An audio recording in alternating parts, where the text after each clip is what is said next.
Okay. All right. Gonna go ahead and start. Hope the audio levels are okay, but otherwise we're good to go. It was funny, I was getting this set up 30 seconds ago, and I was getting the chat window here, and there's a little heart in the corner, which you're probably seeing in your chat window too. But I don't usually see that on my side. So I saw that, I was like, oh, somebody left a little heart, I guess, in the chat beforehand. That's not the case. That's just the menu to hit the button, I guess. That's new for me. I don't know. YouTube update that recently for the streaming side. Anyway, welcome. Welcome to today's stream. We'll see. We'll see if it's a short one, if it's a long one, whatever. If you want to hang out, we can do that. But otherwise, it'll probably be one of those things where it's almost like an impromptu video. And I just end up talking about whatever the topic is for the day. And we go from there. But yeah, happy to be here. New time. So that'll probably throw a few folks off too. But either way. Yeah, new time. We'll see if Wednesday remains the streaming day here on the channel.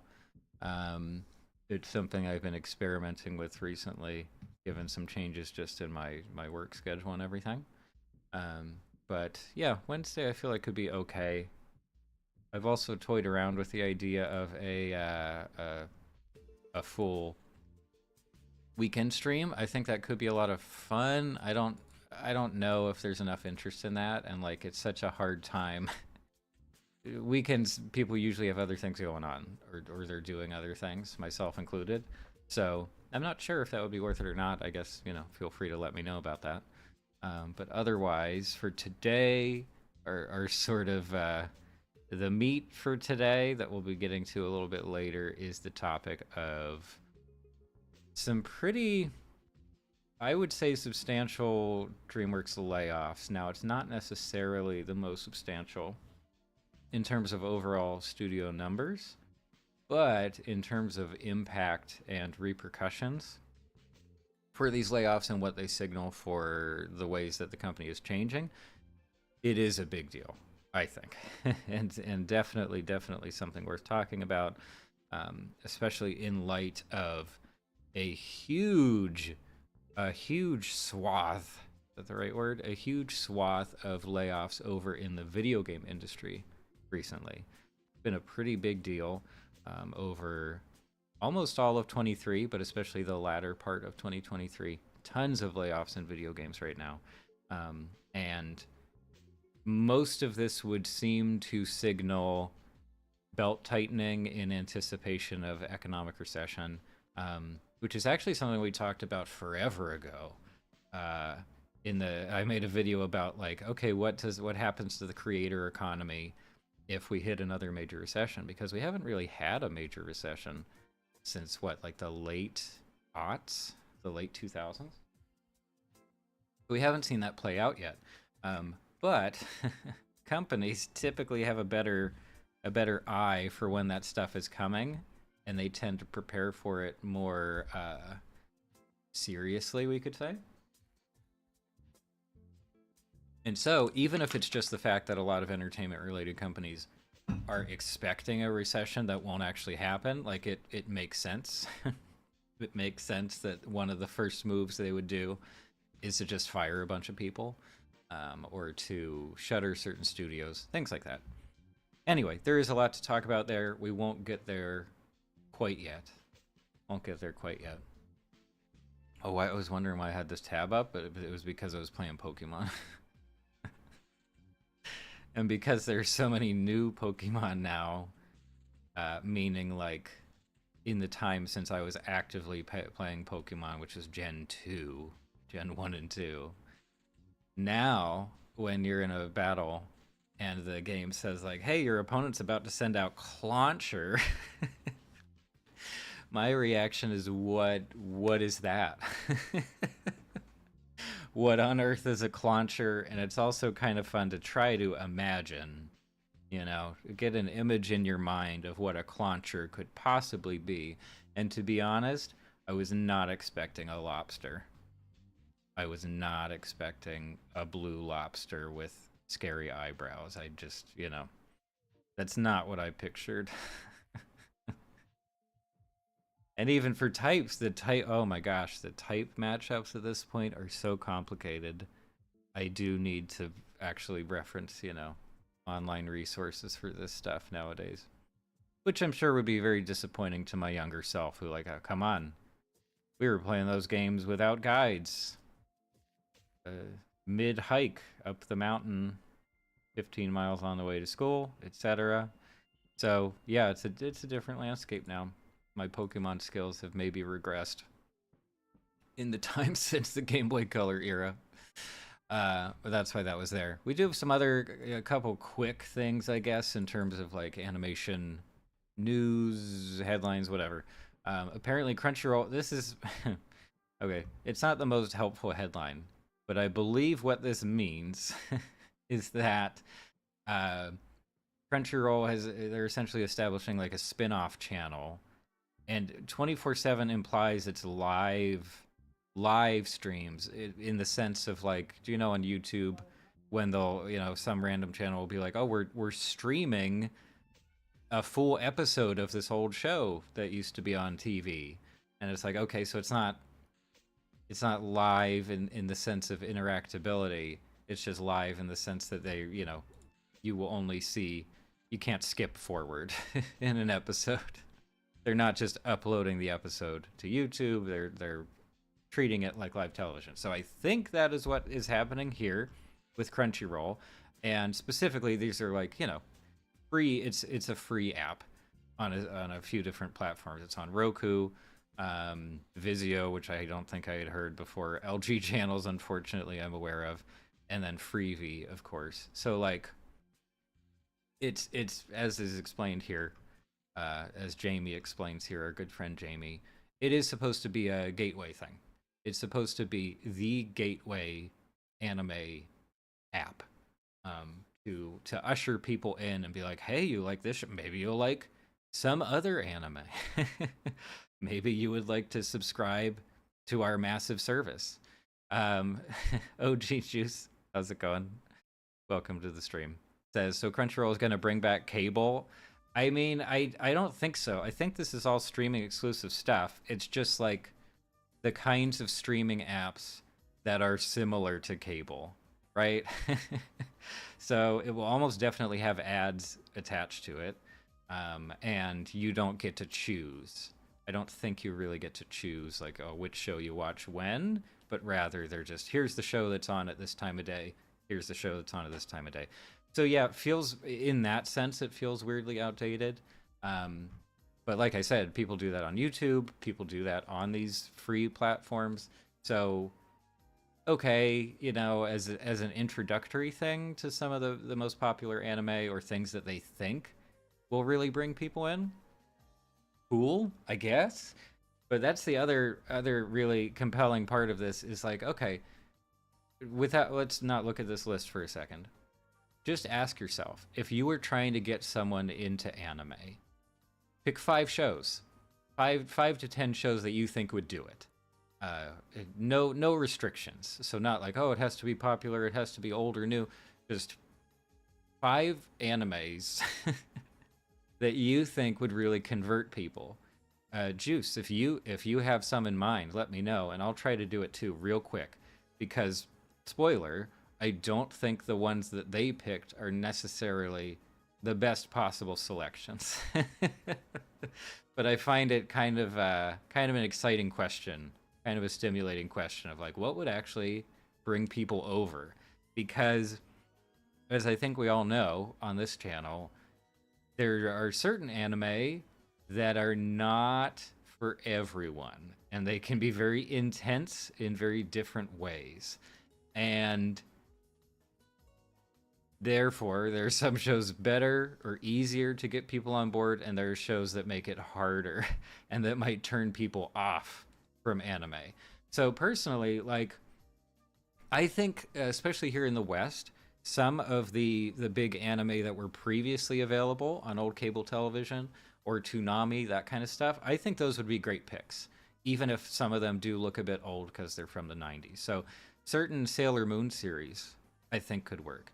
even Hamtaro, I think could work pretty well for trying to convert people. Or what else was on Toonami? I mean, I guess DBZ was on Toonami for a long time. I don't know whether that's the best thing to convert new anime fans. But what else? Yeah, what else would work in terms of like contemporary stuff? Spy Family, I would definitely say yes. That's a really good one to convert people into anime in general. However, it would probably be too expensive to do that, or that it's just too much of a prized commodity. It's too new and hot right now to be a pick for this kind of project. But outside of that, I don't know. I mean, I guess I have some slightly more niche anime that I think would work really well. Like, I think Nichijou works for absolutely everyone on the planet, and it's just so immediately appealing. So they picked Horimiya, which I have watched most of, and is like more or less like a romance anime to high schoolers. And you don't think they would match up, but they're a really good match, and everything works out fine. That is the plot of Horimiya.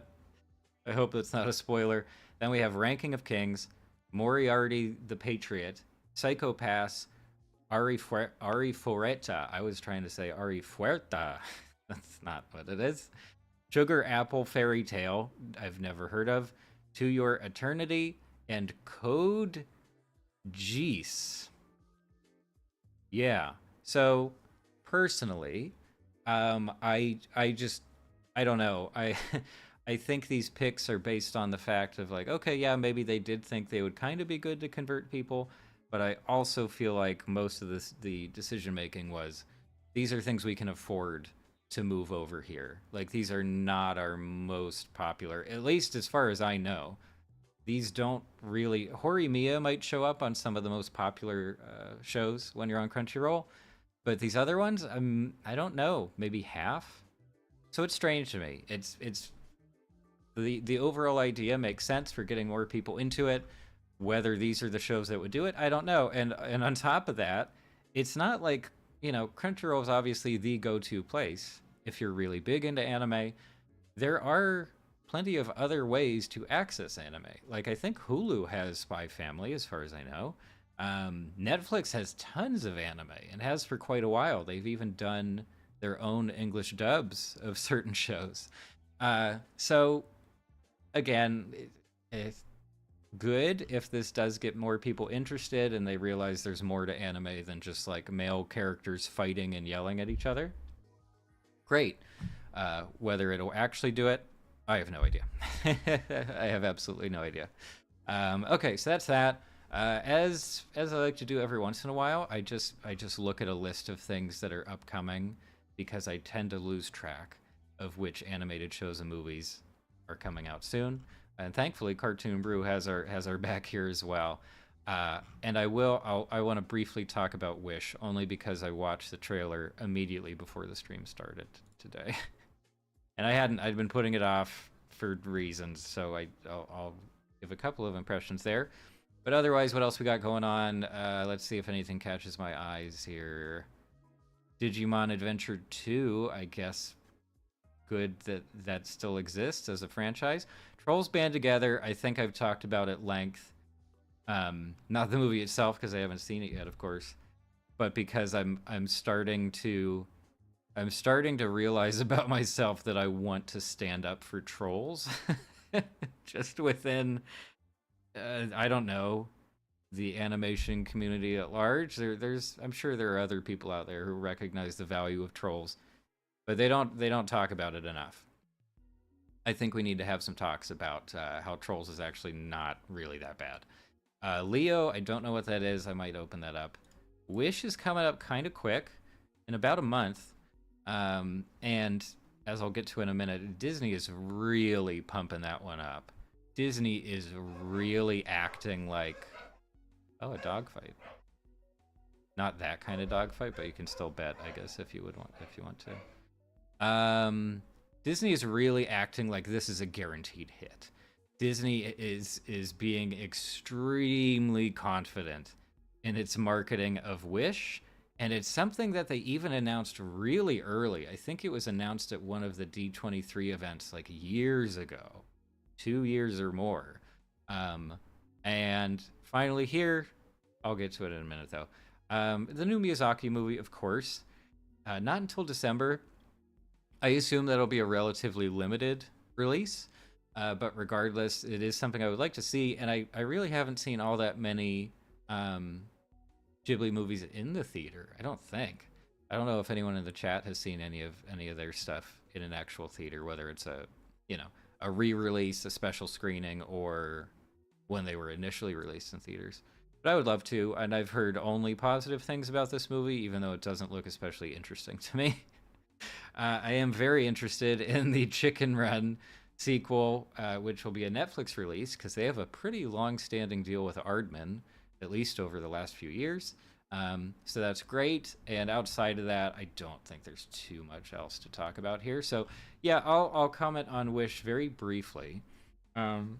So one of the indicators that they think this is going to be a huge deal is the fact that the trailer, you know how they do it. They put up like, oh, from the minds of, from the creators of, and they mention specific movies that they think are relevant to the desired target audience for the film that they are now advertising.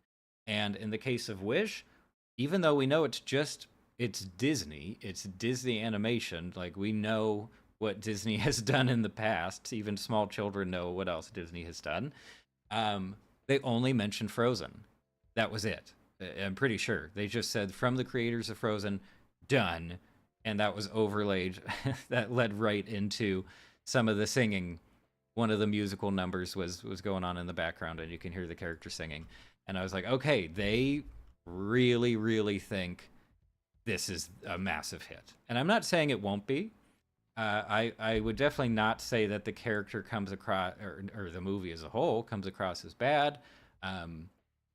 The lead character, whose name I don't remember, it's like Shosha? Something like that. Has the same personality as Anna, as Rapunzel, and a number of other more contemporary Disney characters. So, like, whatever, it's a wash. Maybe in the movie she will reveal a much more involved and compelling character, but so far just comes across as, quirky, modern female lead for a Disney movie. So there's that. As for art direction, it does kind of feel like Disney is catching up now, finally, to the wave of integrating elements of 2D animation into 3D animation. And specifically, there's a big emphasis in this movie on this. It definitely isn't the right term, but I just call it like edge detection. So they are able to apply nice outlines to 3D objects without it seeming overbearing, and even as characters like turn and rotate in the space. So neat. It's a neat look. Short hike was maybe one of the first things to actually use it, a short hike. It's been popular in some other video games as well. But in general, you can also see just here, if this is a real still, it looks very stylized, but the textures that they're applying as well, very clearly they're integrating 2D art. So it makes sense. It makes sense that Disney finally came around to what has become a pretty substantial shift in major Hollywood animation art direction. So anyway, there's all that. Juice says, everyone I talked to about Wish doesn't really seem to have any thoughts about it. So I have my doubts about it being successful, but I thought the same about Frozen before that came out. That's a really good point about Frozen specifically, because it was one of the, and we heard this so many times, right? When the hype for that movie was still so big, it felt like a very natural reaction that especially a lot of adults went back to watch it and they were like, I don't get it. Like, I don't understand why this would be the biggest thing in the world right now. And I wasn't even aware of it before release, Juice, I don't think. So you're one up on me for that, definitely. But yeah, I did not anticipate the success. And in general, I don't, I don't want to predict. I guess predicting whether something's going to work or not is just fun, but I don't think I have any expertise to really accurately guess. Like, oh yeah, like this particular Disney movie is going to do incredibly well and be a huge return on investment. I can't say that at all for this one. In terms of just people feeling kind of neutral about it, yeah, I've seen similar things online. I think I've seen a handful of people who are just down for like a really condensed Disney product.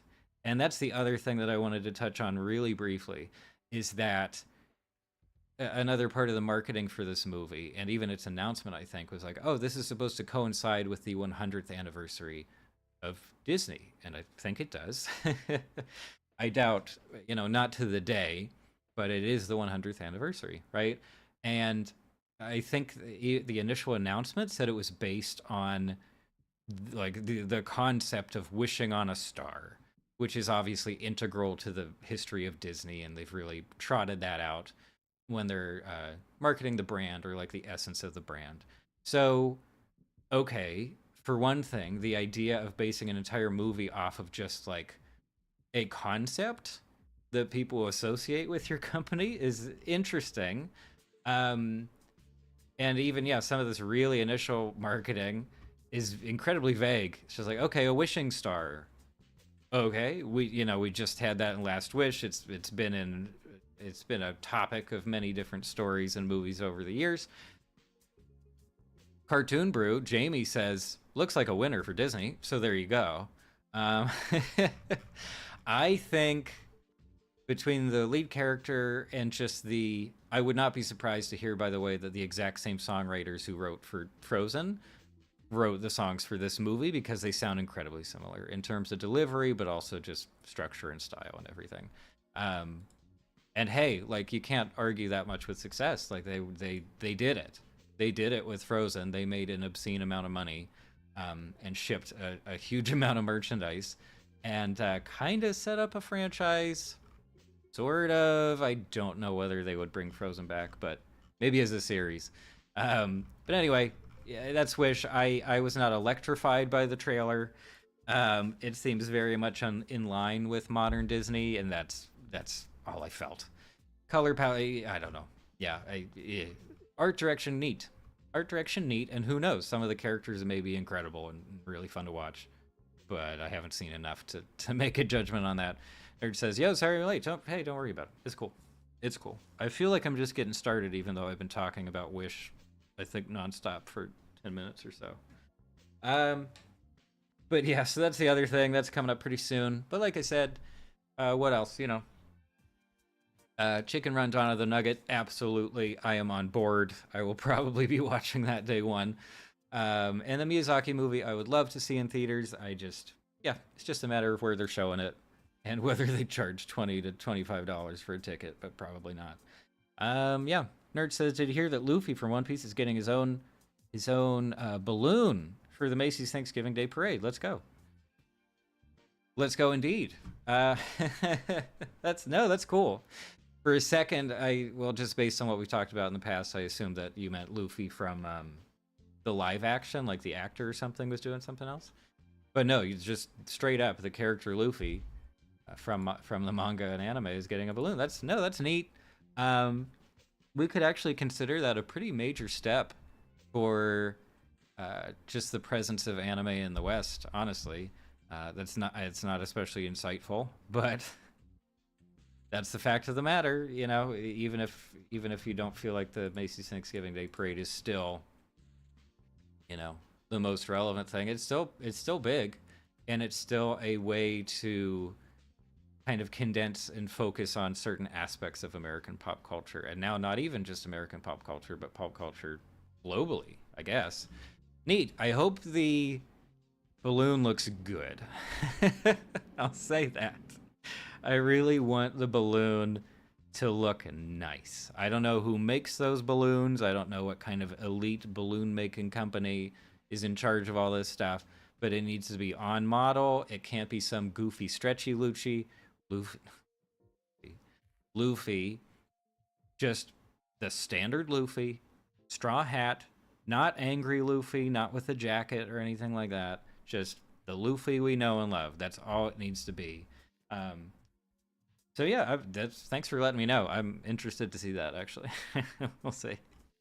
But yeah, well, I'm about to move on, I guess, to the sort of the main topic. But if anyone has any upcoming releases that they'd like to let me know about that I haven't talked about here, please let me know, or just any other things that you've been watching recently that you would like to chat about for a bit. Go ahead, because even when I get into the central topic, we're bouncing off in different directions all the time, so it's no big deal. Fun character design for this child. This literal chick, I guess. Cool. All right. Who voiced this guy in the original movie, by the way? I feel like it's a famous person I should be remembering, but I don't remember. Yeah, I refuse to look it up too. I just want to wonder about it for a while and whether they got them back for this one. Okay, cool. That's that. What is this? Did I open this? Oh yeah, I didn't know what this was. Leo is an Adam Sandler animated comedy. Okay, I have to stick on this for just a moment. Is this a feature? Yeah, it's a feature. Okay.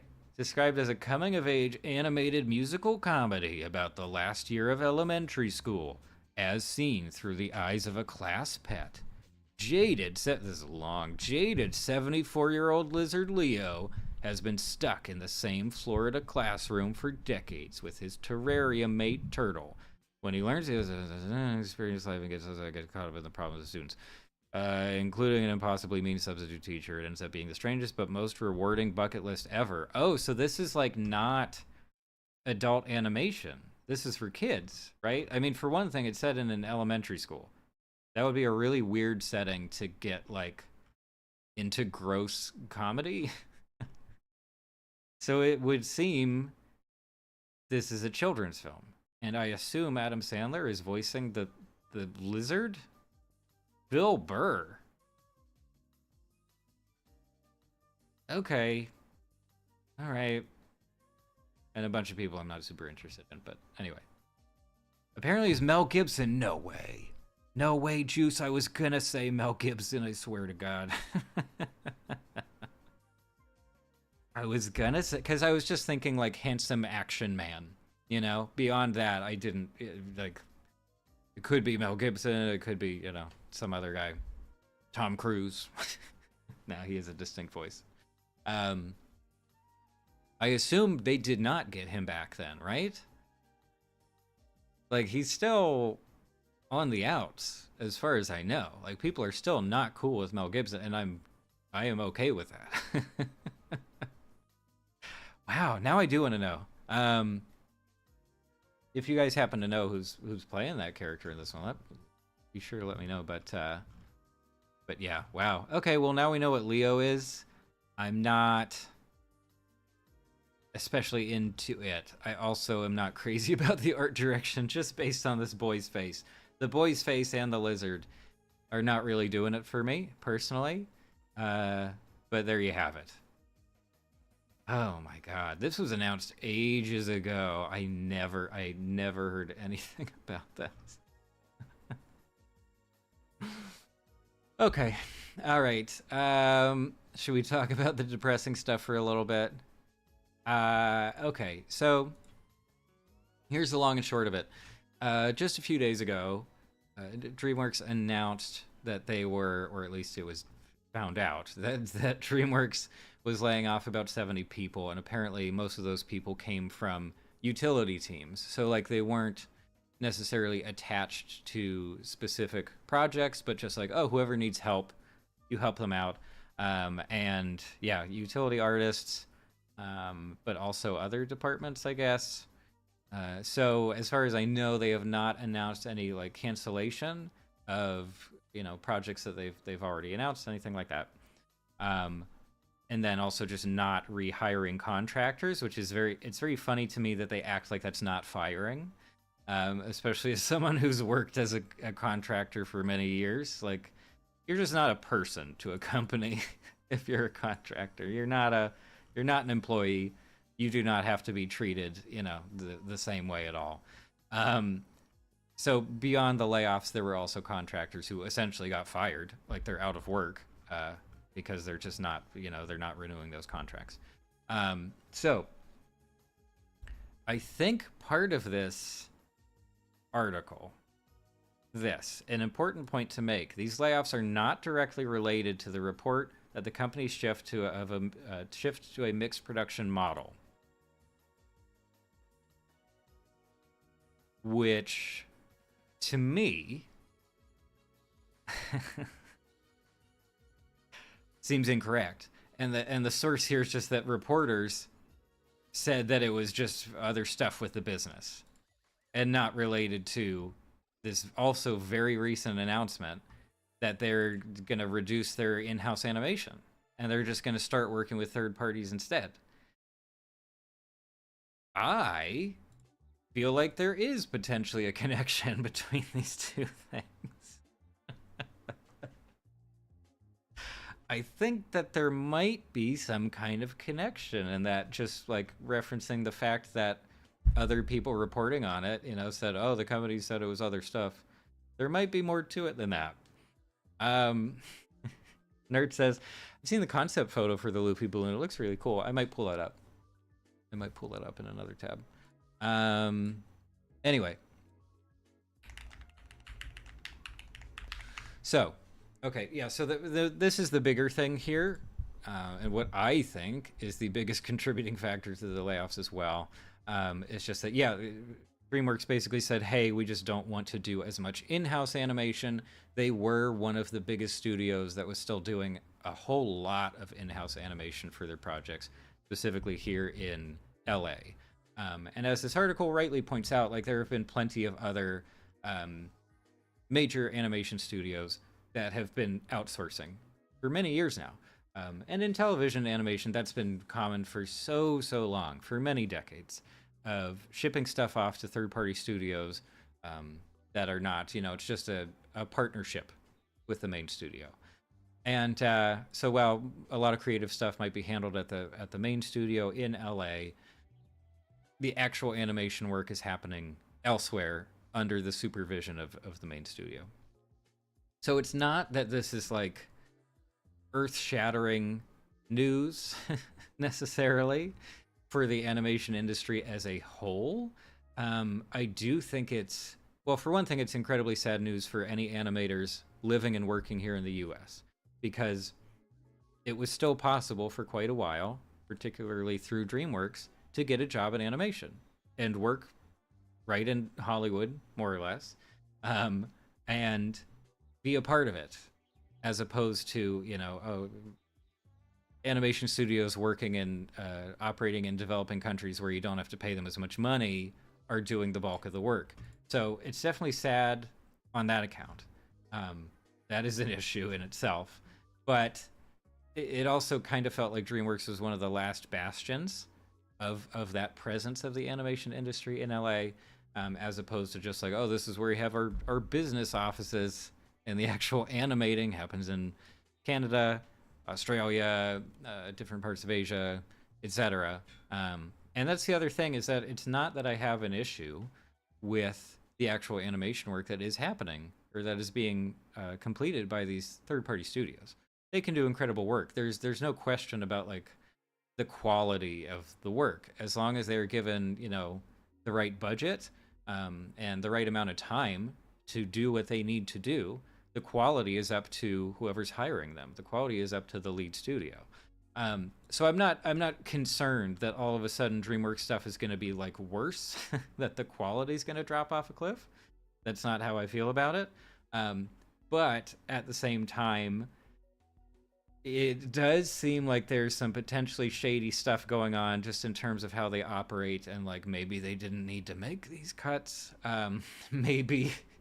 Maybe this is more of a cynical move on their part, and maybe their current leadership, and specifically this guy Lake, what's his full name? Randy Lake, who apparently used to be an attorney, I guess, is now head of his COO for DreamWorks.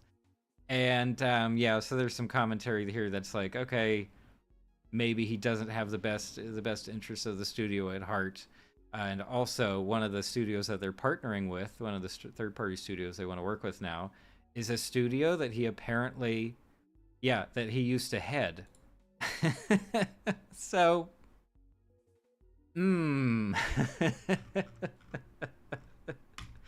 it's a question of how much sketch you see in that face, in that smile. You know what I mean? Nerd says, I really missed hand-drawn animation. I understand digital is easier, but hand-drawn has a good vibe to it, if you know what I mean.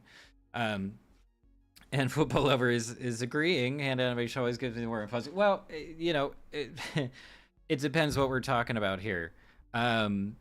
So when you say that digital is easier, do you mean like CG 3D model animation, or just hand animated stuff done with digital tools? Because for me, hand-drawn animation means, you know, it could be on cells and paper, or it could also be on a tablet or something like that.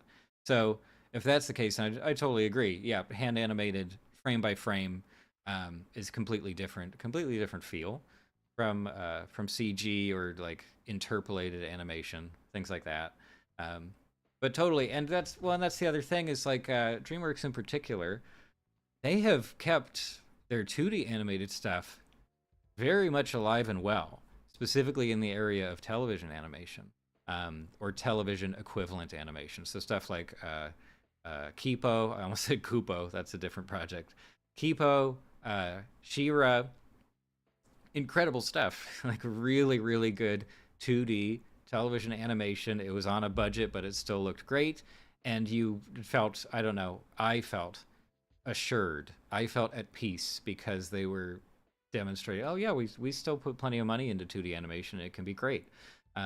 Obviously, their features have been so much more focused on CG, on 3D animation. But that's something else that feels like it's at risk now.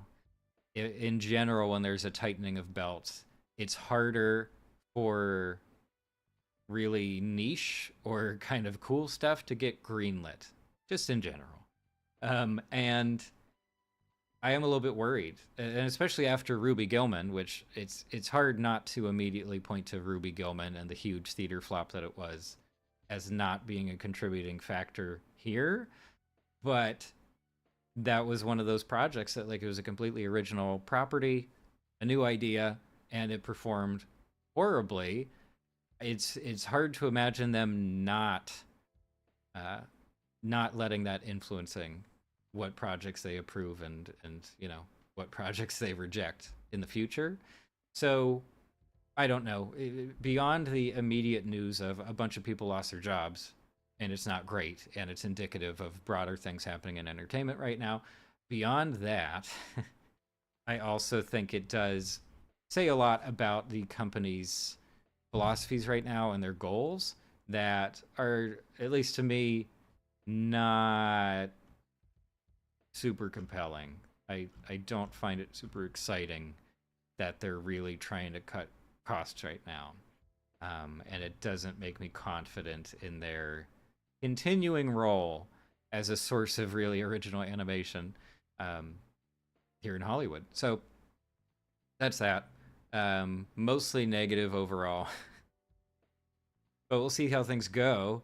It will be a lot of fun to talk to somebody who had just left the company and see if they had any thoughts to share. I don't know. Chances of them seeing this are very slim, but hey, if you have something, somebody knows somebody. Maybe pass that along. Football Lover says, yeah, with hand-drawn, you can't really do copy-paste like you can do with digital. Okay. Sure. I mean, you can trace something, I guess. That's kind of like copy-paste. Nerd says, Crunchyroll recently bought or took over Right Stuff. Is that what it is? The biggest online shop for anime merch in the US. I haven't heard of it. Okay. I like Crunchyroll as a service, but they're becoming a monopoly with anime stuff in the West, which I don't like. Fair point. Fair point. Yeah, absolutely. And I don't know, like, you might have missed it at the start, Nerd, but I'll pull it back up again, I guess, if I can find it. No, not that. Where'd it go? Anyway, Crunchyroll is launching a live app, anime app. So through like Freevee and other free streaming apps, they'll just run shows 24/7, I guess. Um, I don't know why the article isn't appearing anymore, but I promise it's true. So yeah, here it is. On the one hand, it's to be appreciated. The idea of getting more people interested in anime, I am on board with that. And we talked about their very interesting choices of the shows that they think will really get people into anime if they haven't been already. But yes, no, I definitely agree that they're really just swallowing stuff up. And to the business world at large, or to the broader entertainment industry in the West, anime might seem like a very niche thing. Like, oh, this is, it's a specialty thing. It's like a subgenre of animation. That's not really the case anymore, especially. And hey, Luffy Balloon, like, it's bigger and bigger all the time. It's had an incredible growth rate of popularity here in the West. And yeah, right now it is kind of a de facto monopoly, at least in the streaming world. Netflix, as I said earlier, does have a decent amount. And cool, that's something. Hulu has a handful of things.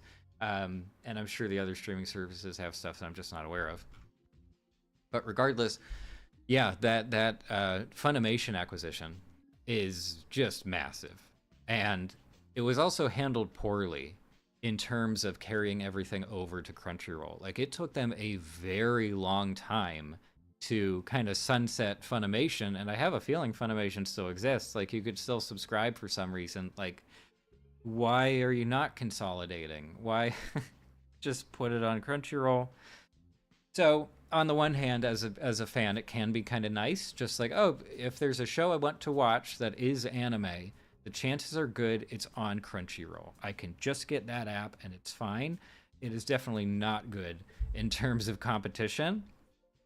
And that's the other thing, is like, when a company has so much influence and power in one particular market sector, subgenre, whatever we want to call it, it also means that they decide what's popular and what's not.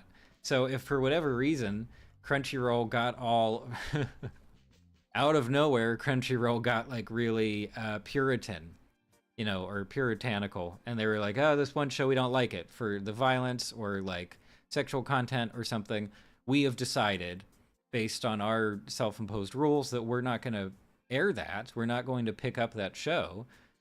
Where does it end up? Like, does it have a path to American audiences at all, other than like piracy? So there are issues. There are a lot of issues currently, and a lot of potential issues for the near future here in terms of Crunchyroll's dominance. If, however, Crunchyroll just becomes an influence for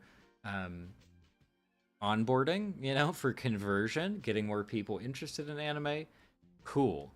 That is a-okay, but it's just a starting point. People should feel like they have other places to go, that they have other options when it comes to actually watching a bunch of anime. So we shall see, but it is concerning. I agree. It's concerning that they're this direction they've had for a few years now. Nerd says, one good thing is that the right stuff, manga and other books, are 20% off, and daily specials are up to 25% off on other items, which Crunchyroll kept, which is cool. Yeah, I mean, that's smart on their part. If you already have an established customer base and they're big fans of certain promotions and things, it just makes sense. And in general, I would say that it would be a smart ownership style, whatever, for them to just keep it very much the same as it's already been. Like, if it's already the biggest anime merch store in the West, or in US specifically, it just makes sense to be really hands-off and say, hey, it's already working, we're good to go. And yeah, if they did try to interfere and really change stuff up, or raise prices or something, that would be yet another concerning sign of the things to come, I guess. Okay, well, let's see. Yeah, do we have anything? Is there anything else to say about the DreamWorks stuff?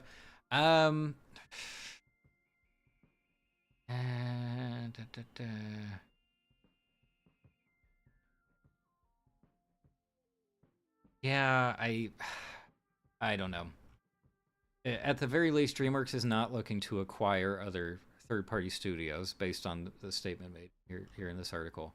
Um, Opposite of Crunchyroll, and also the opposite of many other entertainment entities in general right now. So many are big on acquisitions. Disney's been doing it for a long time. A lot of major video game players have been doing it for a long time. But so they just want to cut costs, I guess, across the board. And they're just keeping a relatively small amount of in-house production here in Los Angeles, but otherwise they'll ship stuff off and say, yeah, some other studio can bid for this and they can handle it. And if we don't like the results we're getting, we'll go to somebody else. Again, not an uncommon approach in contemporary Hollywood animation at all. I'm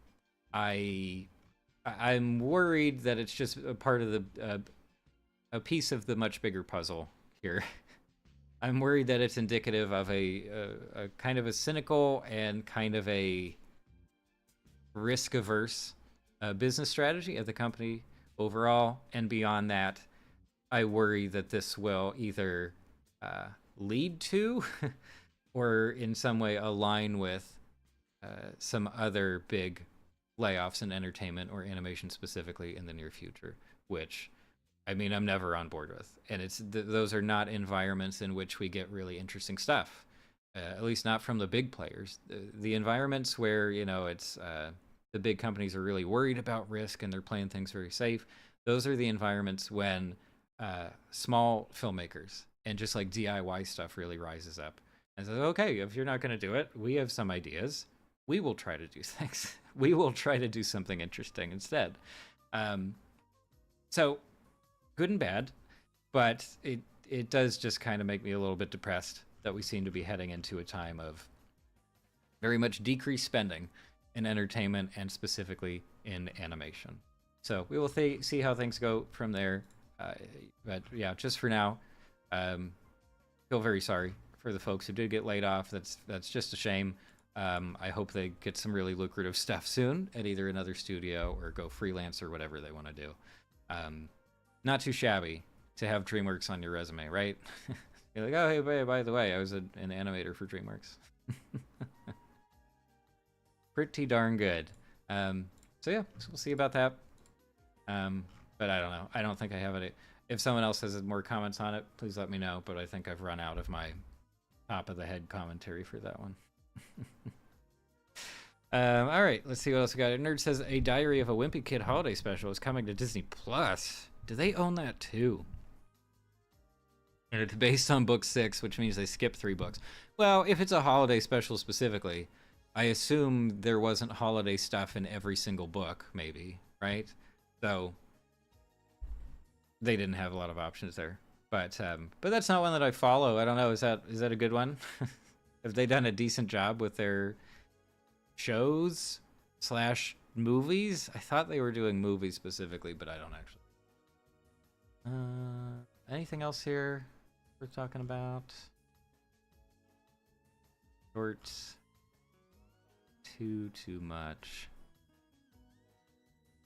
Alberto Vasquez apparently has another thing already? Or is it just a pitch? It might just be a pitch at this festival. Okay. Juice says book 6 is the best one. Oh, okay, there you go. Book 6 is S tier.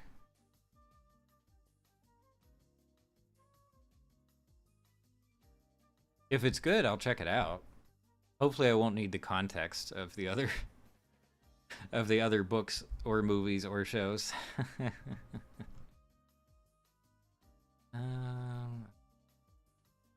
Anything else here? Yeah, more unionization. Both here in animation and also they mentioned in CD Projekt Red for the video game studio trying to unionize.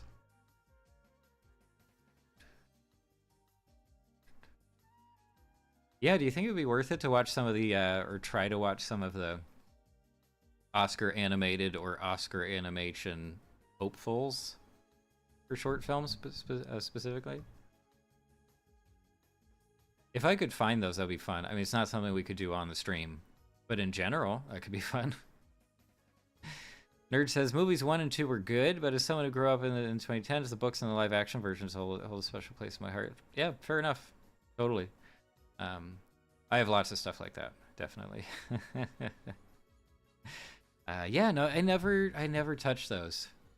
It was just after my time, honestly, and I didn't get the sense that it would appeal to adult audiences. I don't know.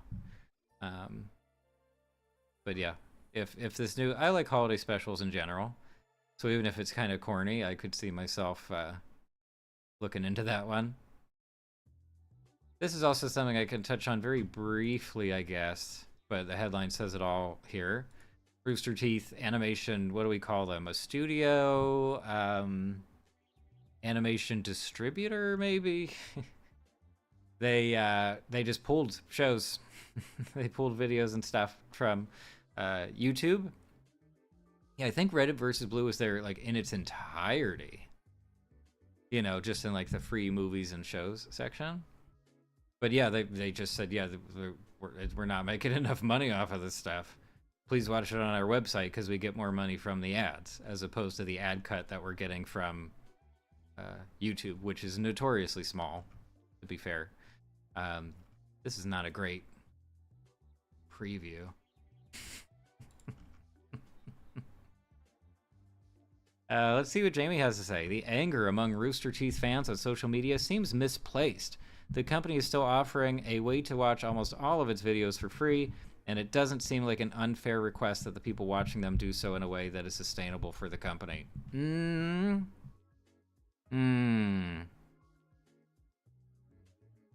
in partial agreement with Jamie. For one thing, once you've set up a precedent of, oh, here's a bunch of free stuff on a platform you already use a lot, have fun. Once you pull something like that away, the chances of people getting upset, even if it was, you know, a lot to give them in the first place, it's not surprising, ever. Like, you establish a status quo and you said now it's worse. Beyond that, practically, yes. In a practical sense, it's not a big deal to say, hey, could you please watch these on our website? Click over here. Okay, but for one thing, immediately limits your exposure to new viewers by a massive amount. The discoverability has just dropped off of a cliff. So that's one side of things. But beyond that, like, okay, let's just say it's a situation like mine. Most of the time, I have YouTube just running on my smart television on the YouTube app. Right? I'm signed in, premium, no ads, and it's fine. And I just have that going pretty much all the time. I can no longer watch Rooster Teeth stuff on my TV unless they already have an app of their own. Unless my TV secretly has a really good web browser that will let me get to their site super easily. The convenience factor is gone now.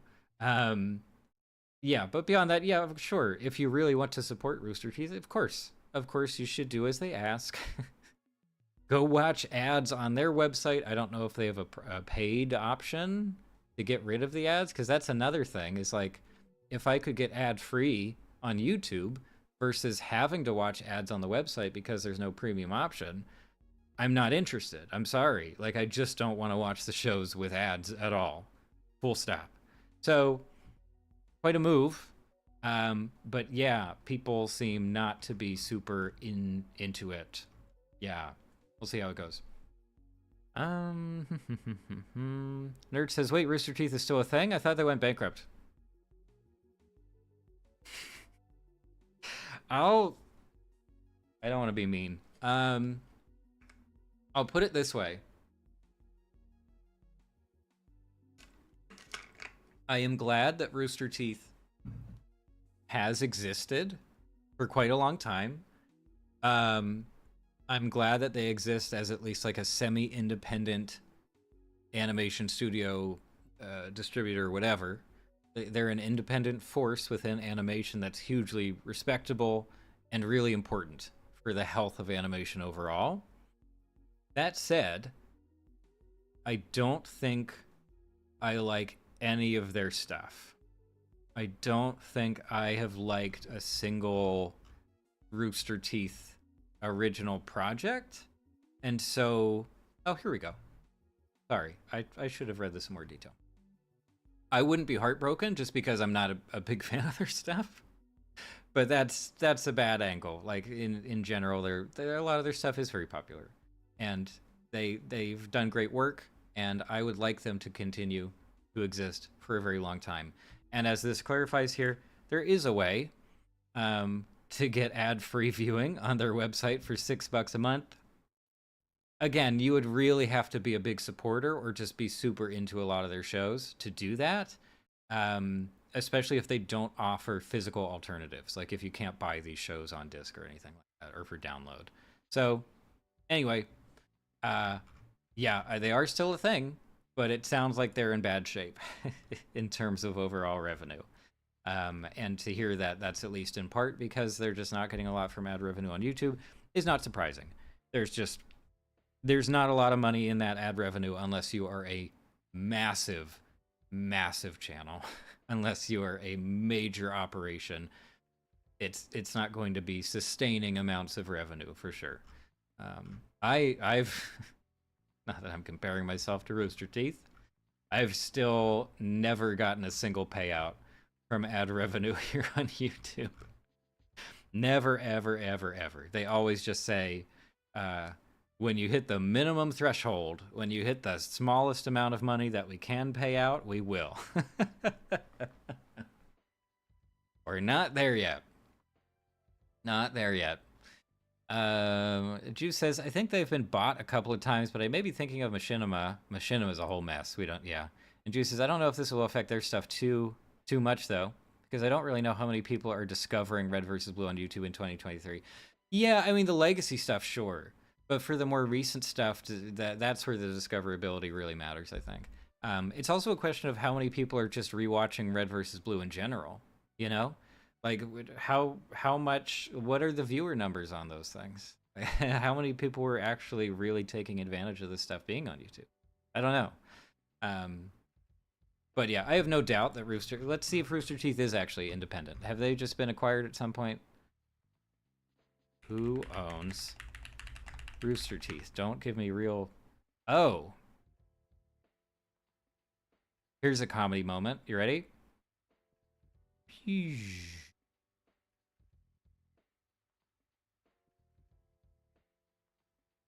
So apparently...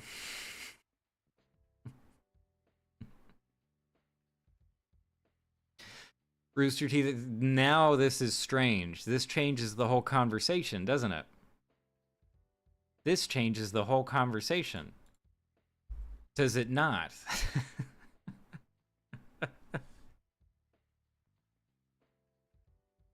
So they're owned by one of the largest media entities in the world, but YouTube ad revenue is that's the deal breaker? Like, that's what was supposed to be keeping the ship afloat? Ooh. Yeah, sorry. I think my sympathy is gone. I mean, I still feel bad if apparently they're just not getting the money they should be getting from their enormous parent company. But what? But where did the money go? How much were they purchased for?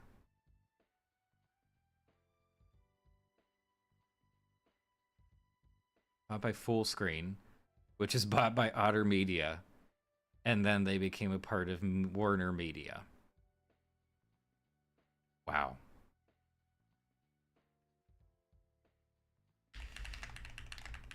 I have to see the sale price. Sorry, I didn't spell that at all correct. No, just tell me. Oh no. Oh no.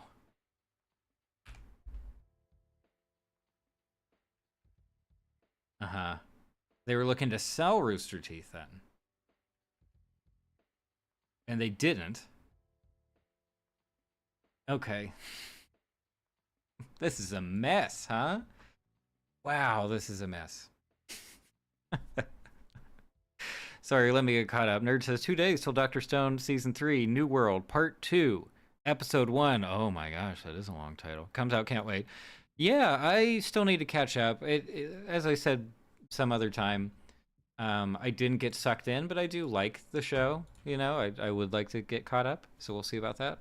But yeah, 2 days, and I guess it's on Crunchyroll. Going back to Crunchyroll. Christian's here. Welcome back, Christian. Late, what's the topic? Well, you see, the big topic a little bit earlier was the layoffs over at DreamWorks. They are downsizing a pretty significant amount, and they're also saying we don't want to do as much in-house animation. We're consolidating. We'll just work with a bunch of third-party studios instead. We're outsourcing stuff. We talked about that for a while. I don't think I want to talk about it anymore because it's kind of depressing, and I feel like it's indicative of some things that will continue to happen in entertainment right now and in animation specifically. So then we were just going through the news, and there's been this item. It's been kind of a hot topic on social media that Rooster Teeth has pulled a bunch of their shows or videos related to their shows from YouTube. Previously, some of their shows, I think in their entirety, were available on YouTube, and they're not any longer. And they specifically said because they make, what is it, 5 to 10? A lot more money on ad revenue from stuff if it's just on their website, you know. Christian says, did you know Rooster Teeth has a website? And that their main channel is failing, so they had to move. Oh, did you for real bring that? Oh my gosh. Excellent timing or a great troll, but either way. Yeah, so that's the other, so we talked about it. There's, you can go back to it later if you like. But initially, I was pretty sympathetic about the whole thing. I was like, yeah, that makes sense. And yeah, YouTube is not equitable in how they hand out ad revenue money. Like, it's just not a good way to sustain a single career, let alone sustaining an entire studio. Like, it's just not practical. So, I was pretty sympathetic, and I still am on that side of things. Like, it makes sense to me why are they making this decision. And I am not going to tell them not to. Like, it's completely within their rights to do that. Why not? Well, the why not is a lot of things. The convenience factor is one thing. Discoverability is something I talked about for a little bit. But then I was completely unaware that Rooster Teeth is currently still owned by Warner Media Discovery, or whatever their terrible mashup name is. And I am still very confused as to why they're failing. Like, if Warner wants to sell them, right? Like, they'll get some kind of return on investment there, and Rooster Teeth will still exist. But if Rooster Teeth sticks around here at Warner, who is obviously notorious at this point, post-merger, for just slashing stuff like crazy and making shows inaccessible through their services, and that they're the sole owners of. If Rooster Teeth sticks around and they're not making the money they need to be, and for some reason Warner isn't giving them any money to sustain themselves, or enough money to sustain themselves, they're just gonna die. Like, they will just cease to exist. One day, Warner will say, hey, look, you're not making enough money for us. We want you to be a tax write-off. Goodbye. And so instead of a sale where they get to continue doing something, they're gone forever. And that would be very sad. That would be very sad. It feels to me like this move was just, if we didn't believe them already, just a complete necessity. That they were just like, okay, what else? What other option do we have? So they get ad revenue from watching their stuff on their website, and you can also pay some more money. You can pay $6 a month to watch stuff on their website and not have the ads. We'll find out pretty soon whether or not this works for them. If Rooster Teeth still exists in 6 months, things worked out. And if Warner says you don't exist anymore, then, well, no, things didn't work out all that great. Juice says, from what I can find, it looks like Warner purchased Rooster Teeth in April of 2022, which doesn't make a ton of sense to me why they chose to put why they chose to buy them so many years after their heyday. Well, yeah, 2022. I don't know. I'd have to confirm because there's some. It's very strange. This is like corporate acquisition nonsense. There's so many parent companies and sub components of the parent company, and one brand is over here and one brand. It's very confusing.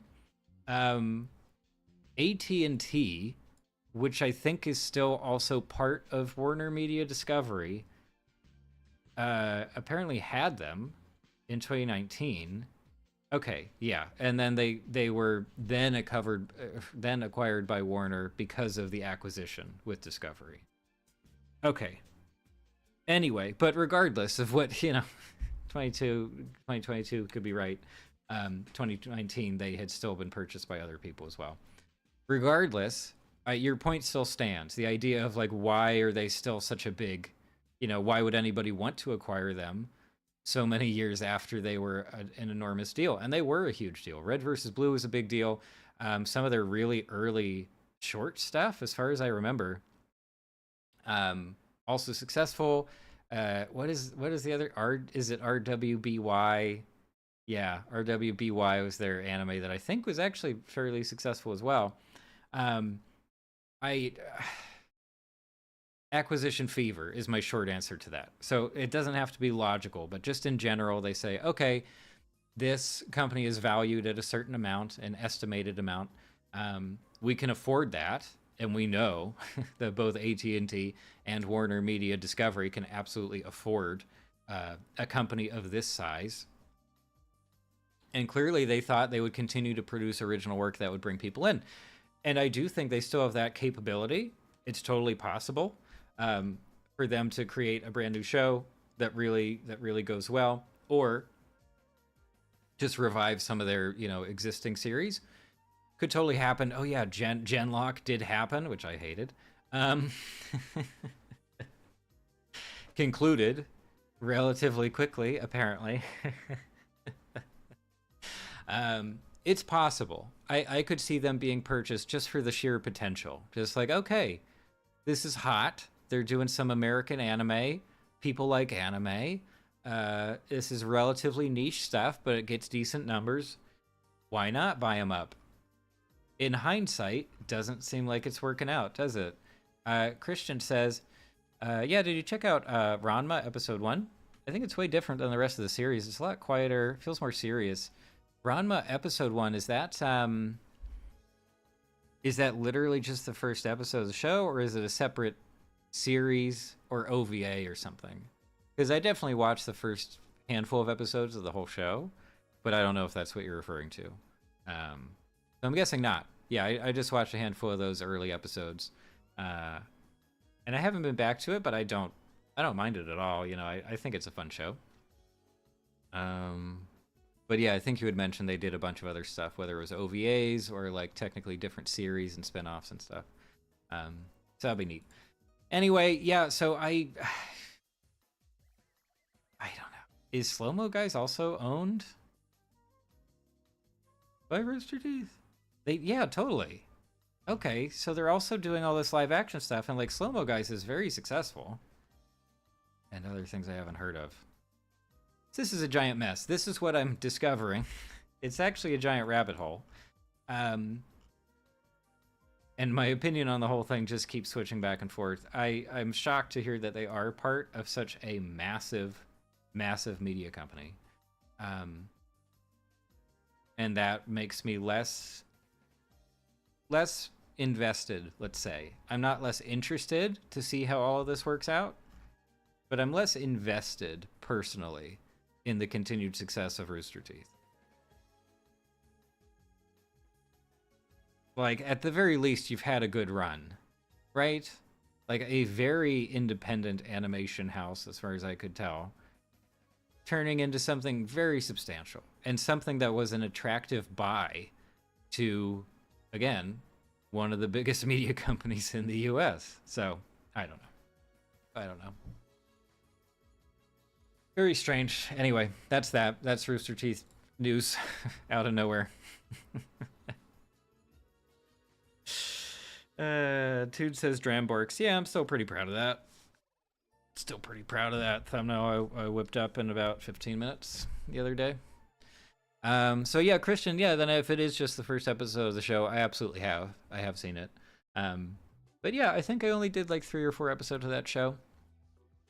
Before not dropping off, but just, I switched to something else. I would like to, but yeah, that Dr. Stone. What else is on my list right now? Is it Zom 100? I kind of want to watch that show too, and a few other anime things.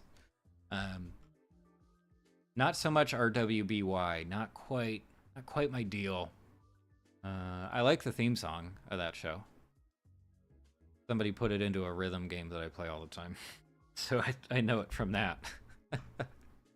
How's it going, Tudes? It's good to see you here. What you been up to? But yeah, I think I've exhausted the main topic of the stream, and we've chewed through a good bit of the additional news here and stuff. So yeah, if anybody has anything else they want to chat about for a little bit, let me know. I'm happy to hang out for a little while longer and just chat. But yeah, a lot of this news is not especially exciting news. Yeah, lots of union stuff. That's great. Paw Patrol is apparently doing quite well.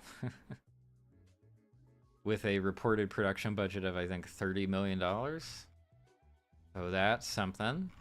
What do they have in charts and data? We're just kind of cruising a website.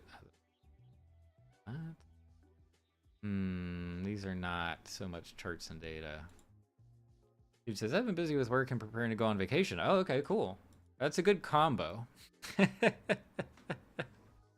It's a good combo to say, very busy with work, but it will stop soon. That's sort of the ideal for me. When's the next stream? How about for now, we'll say that we're going to try Wednesdays consistently.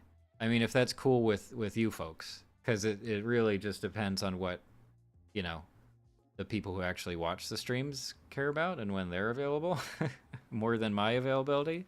But yeah, Tuesdays are no good for me right now. So yeah, I would like to be a weekday. Wednesday just seems fine, I guess. I kind of like the idea of it being in the middle of the week. Keep myself motivated to do stuff. But yeah, let's say for now, next Wednesday, 6 p.m. Topic, I don't know. I'll have to set all that stuff up later. But yeah, that's what we got.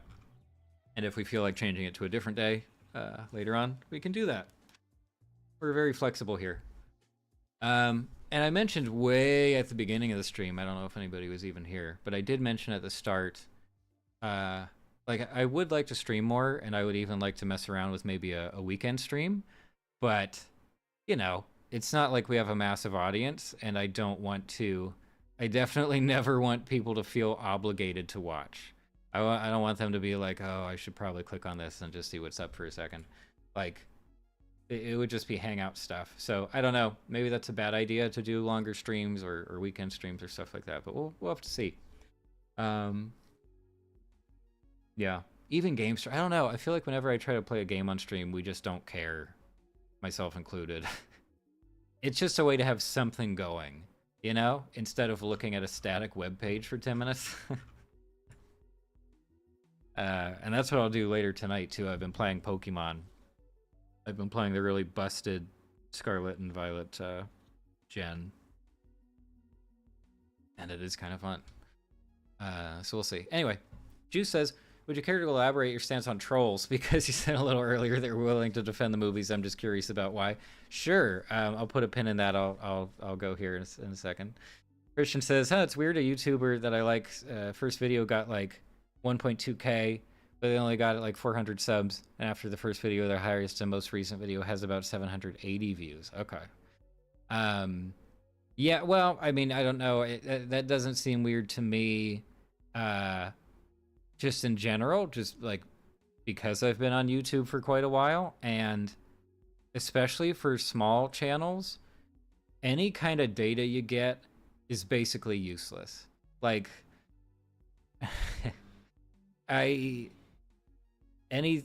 something really works here on the channel and gets a lot of traffic, if I try to do something similar, it doesn't work. it doesn't break through at all, you know. And sometimes, oh, I should do timely topics, and people watch a lot more when it's something really timely and current. Try to do that again, no, it doesn't really work.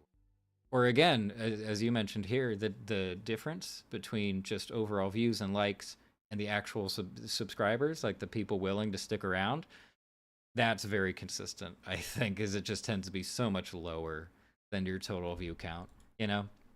Like we've had stuff that's, I don't know, like what's our highest video? It's at least over 10K. It's not crazy, right? But like we definitely don't have 5K subs. We don't have 10K subs. So there's a huge gap there. But anyway, it's YouTube is consistent in how it's confusing, I guess. It continues to be consistent in how it doesn't make sense and in its own inconsistency. At least for someone in a position like mine, you know, where it's a very small channel. And as far as YouTube is concerned, we just don't exist. Like they just, they don't even know. They don't even know that we're still doing stuff here. But yeah, anyway, I will say with that creator in particular, like it does help. Anything you can do does help. Like the stupid metric stuff, like the liking and the subscribing and notifications, it actually does help the channel, you know, and recommending it to people helps it grow. But beyond that, YouTube will really not do anything to, you know, promote your stuff unless it's already extremely successful. So it's a whole thing. And Nerd also says apparently the Luffy balloon will be shown off in at NYC Comic-Con. Oh, I assume a video since we have a concept photo already. Yeah, not like the real balloon, right? Or are they going to have it like at the convention center or whatever it is? That would be kind of neat as long as it doesn't pop. Those balloons probably can't pop, right? They're probably made of Kevlar or something like that. Anyway, trolls, yeah. Okay, so here's the thing. Yeah, this is going back to a rant I did on a previous stream. Sorry, if you want to look it up, I have no idea which one it was.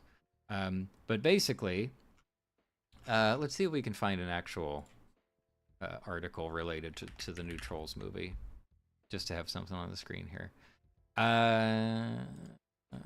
Yeah, that, and maybe it was when we looked at this particular article. But yeah, either way, basically, I came down to the realization of like, there are worse things. You know what I mean? There are worse things happening in animation right now, or entertainment as a whole, that we don't need to do a dog pile for Trolls. We really don't need to act like Trolls is a blight on the universe when we have Illumination, when we have, you know, gutter level kid shows being produced for shoestring budgets that have no redeeming qualities whatsoever, that are still managing to get literally billions of views from kids who don't know that autoplay is on. You know what I mean? Like, there are other things in contemporary animation that are absolutely worth criticizing on ethics or just the quality or whatever it happens to be. And Trolls probably isn't one of them. I wouldn't say that the Trolls movies are excellent.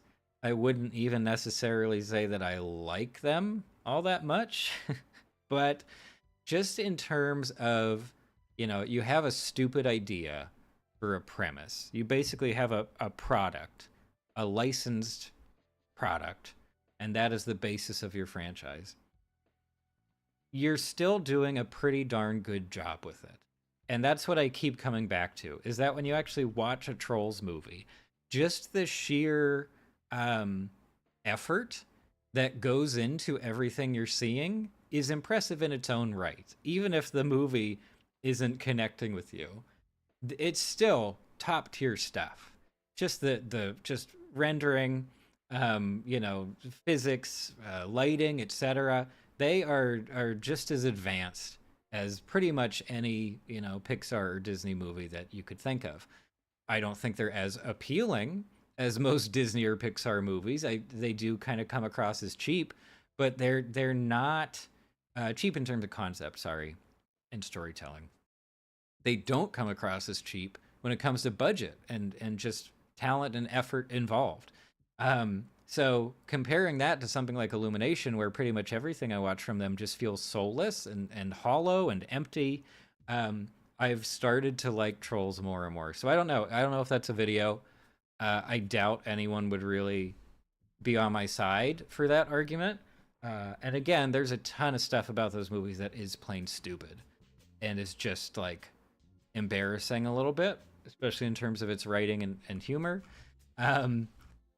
But otherwise, like there's still some really talented people creating a product that is quite impressive, even just if only on the surface level. So anyway, that's more or less my Trolls rant. And based on what we've seen for the new one, like it's gonna be a Trolls movie. You know, it's gonna be. I'm not playing this because of copyright claims, but and also just the goofiness of like this debuted the first new NSYNC song in 20 years. Like, go for it, guys. Why not? Why not pay for a new NSYNC song just for the novelty? Like, that's kind of great. It's great in like a dumb way. That's what I got. That's what I got. I don't know. And you know what? If you just want something really lighthearted and fun, it's perfect. These movies are kind of perfect. And then the one, okay, all right. I was talking trash on the stories earlier, but the World Tour actually touches on some pretty serious subject matter. Out of the blue, by the way. And I don't even know if people have really talked about it that much. Like, it gets a little bit heavy all of a sudden. And it was just treated like every other Trolls movie. It was treated like junk, you know, for the most part. So that's all. That's what we got. Tude says, "Who's the blue guy in the background?" Oh, I don't know what you're talking about. I don't know what that's about. I just see a bed, see some books. I could like change the books around each time. That would be kind of fun, you know. No, yeah, blue guy's actually for a different project I've been working on lately, and I was like, oh, why not? It's kind of fun to hit. Let's throw them in the frame somewhere. Two says, do you know if GameStop still does midnight releases in your area? Assuming they still exist in my area. I mean, they definitely still exist in general. I do think there are a couple here in LA. I think there's one on La Brea that's in a pretty like prominent location, so I'm sure that's really expensive real estate. Let's see. Is there a big midnight release you're going out to soon, Tudes, or what? This Reddit post says, kids today will never know what midnight release was like. Yeah, I mean, I would not be surprised to hear that most GameStops have just stopped doing midnight releases, or I don't know, maybe a really cut down version of it where it's like minimal staff and a limit. So like only if you pre-ordered, you know, the first 500 pre-orders, you can go and pick it up at midnight, something like that, I guess. But I definitely haven't seen that out and about. I haven't seen lines outside of GameStop, so I'd kind of assume it's not something they do very much anymore. Nerd says, gotta go. See y'all next week. Hey, good to see you, Nerd. Thanks for being here as always. And yeah, next Wednesday at 6 p.m. probably. Toot says, I'm gonna be in San Francisco when Spider-Man 2 releases, and sorry, the heart ironically is in the way here. I was at the midnight release for the last one here in Canada. Oh, sick. Okay. Also, fun to be in San Francisco. I mean, for the most part, there's fun stuff there. It's a little trashy right now. But yeah, well, I'm sure you've checked their store specifically, right? I think I could see one of the GameStops in San Francisco, in SF, as we say, doing a midnight release. Even if not, I think it would still be fun to go release day, you know, and pick up a physical copy. That would be great. I'm looking forward to that one too. I don't know if I'll buy it on launch, but it will be a fun time. I'd like to try that out now that I have the PS5 and everything. Anyway, but yeah, no, I don't think I ever went to a midnight release of a movie or a game. I do think I went to oh yeah, I went to a couple like Black Fridays early in the morning. That's the closest I got to the experience of like a midnight release kind of event. Um, but yeah, the console staff are really big. I never did anything like that. So, um, but it is fun. It's a fun atmosphere, and it's also fun because like it's specifically people really into that thing. It's not general audiences. It's pretty diehard fans. So it's automatically a more positive and exciting experience, right? So that'd be fun. But yeah, definitely check the stores in San Francisco. That'd be great. Do you have to declare that on customs then when you're coming across the border? Like, oh yeah, by the way, I bought a copy of Spider-Man 2.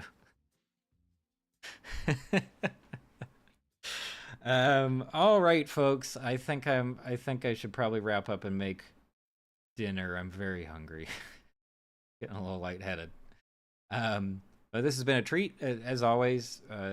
Especially because people have been active in the chat. That's such a big help.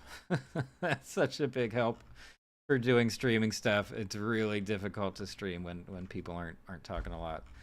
But it's fun. Yeah, I hope I didn't. I don't know. I hope I didn't say anything too stupid about the whole DreamWorks situation. But I do feel like it's a net negative in a lot of ways. And Rooster Teeth, that's too much to pick apart. But maybe we'll come back to it. Maybe it's a video. I don't know. But yeah, that's what I got. Probably some more stuff, actual videos on the channel relatively soon. Otherwise, I'll plan for next Wednesday at 6 p.m. for the next stream. I think I'll put up I'll announce it on the channel as soon as I can, I guess. Toot says the Harry Potter midnight releases were crazy. Oh man, that's fun you got to go. Harry Potter for me is a whole other story for a whole other day. But long story short, I was not going to the midnight releases, but that would be really exciting. Hopefully I'll see you in the next stream. Good night. Hey, yeah, thanks, Toots. Thanks for being here. Enjoy your trip. Enjoy your nice vacation and enjoy SF. That'll be great. Cool. All right. I think that's all for now. Thanks to everybody here live. Thanks to everybody watching the archive version later on. And yeah, that's all for now. Thanks for stopping by.